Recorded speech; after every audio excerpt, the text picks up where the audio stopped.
হ্যাঁ সারপ্রাইজ দিয়ে দিয়েছে, আগে থেকেই জানি।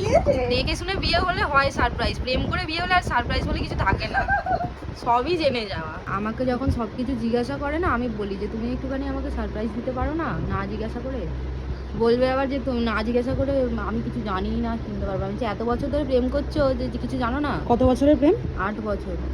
বাবা, 8 বছর পেমেন্ট করে বিয়ে। হ্যাঁ, বিশাল বিশাল বিশাল ব্যাপার, সত্যি তাই। 8 বছরের বিয়েই টেকে না। ওপর দিকে তাকাও, 8 বছরে 8000 বার ঝামেলা। ওপর দিকে তাকিয়ে থাকবে, ঝগড়াতে প্রেম বাড়ে শুনেছি আমি। তার মানে এত চোখ ঝগড়া? বন্ধ করো।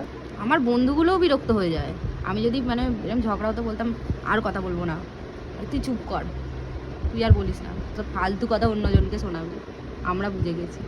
রেজিস্ট্রির দিন সকাল অবধিই বলেছি আমি তোমার সাথে রেজিস্ট্রি আজকে করবোই না। সকালে ঝামেলা হওয়ার পরে তারপর আর কথা হয়নি ফোনে। তারপর আবার ওই সন্ধেবেলা যখন গেছে